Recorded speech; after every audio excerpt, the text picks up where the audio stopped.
This is my 13-year-old daughter. Since starting school, she has suffered headaches daily, had a very low immune system, and is always fatigued.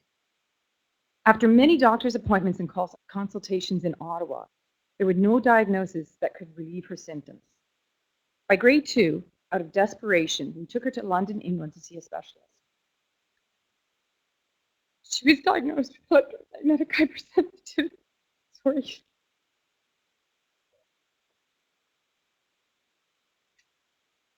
I tried. Hoping it wouldn't happen.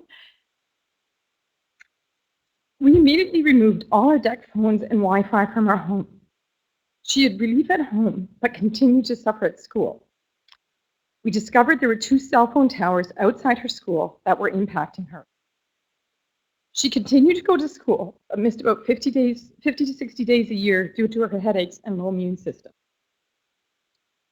Her principals and teachers were aware, and we tried to reduce her exposure as much as possible. The other children teased and bullied her because how could she possibly be allergic or sensitive to radiation? Early in grade 4, her symptoms drastically got worse. After a week or so, I knew something had changed in her environment. She said her headaches were far worse when the teacher used his headset. I went into the classroom with my monitor to discover that he was using a wireless headset and the base station was directly behind her desk. The levels were very, very high at her desk. After discussions with the teacher and principal, the system was disabled and my husband and I purchased an infrared system for the classroom. This was our first interaction with the school board, where we disclosed her condition and asked that no other wireless devices be deployed in her classroom. They approved the IR system we bought for the school and met all the safety standards.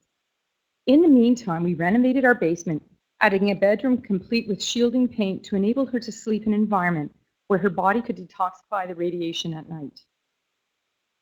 At the beginning of grade 5, her school closed and she was moved to another school. It was wonderful. There was no cell towers nearby and hardly any reception on a cell phone.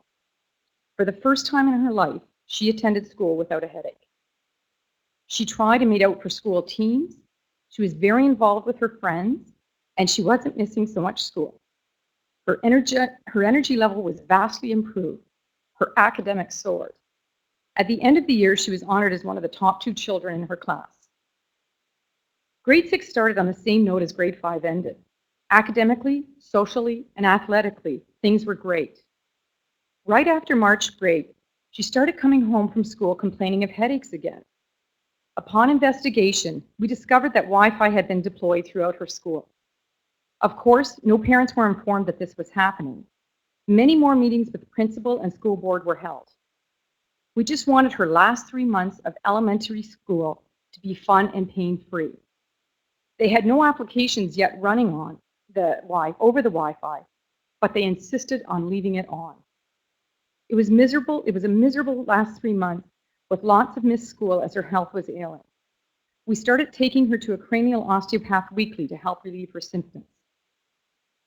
In grade 7, she moved to a middle school where Wi-Fi was deployed and there were 2 cell towers near. She could barely attend school. The day she went to school, she came home to the basement, turned off all the lights, and slept to try to relieve the headache. No Advil or Tylenol relieved the pain.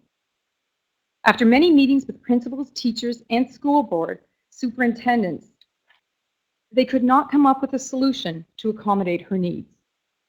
She was the only student in their board that they were aware of that had EHS. She desperately wanted to go to school, but it was incredibly painful. She missed so much school last year, no one wanted to work on projects with her. Socially and academically, she was really struggling, but she persevered. By Christmas, we realized she could only attend school to 2 to 3 hours a day. So we decided to homeschool her for math and science. As her subjects rotated each day, it was a huge impact to my husband and I, who both work full-time and need to travel internationally frequently. Her needs came first. By June, the school board decided to have her school assessed. They hired a consultant to come from Toronto to monitor the radiation levels in the school. Of course, they all met Safety Code 6. It didn't address my daughter's needs or conditions, but now they have a rule court to hide behind. Her doctor cannot help her as she has no training or understanding of EHS. We have tried to get her to see the only environmental doctor in Ottawa, but the wait list is 2 years and they're not accepting any new patients. She's on a wait list for the Princess Margaret Hospital in Toronto. We have tried various alternative therapies to help her feel normal. She knows what normal is as her summers are pain-free. It is only going to school that makes her ill. Over the summer, I started taking her weekly to Toronto for a novel treatment along with a monthly cranial osteopathic treatment. So far this year, she's been able to stay in school most of the day.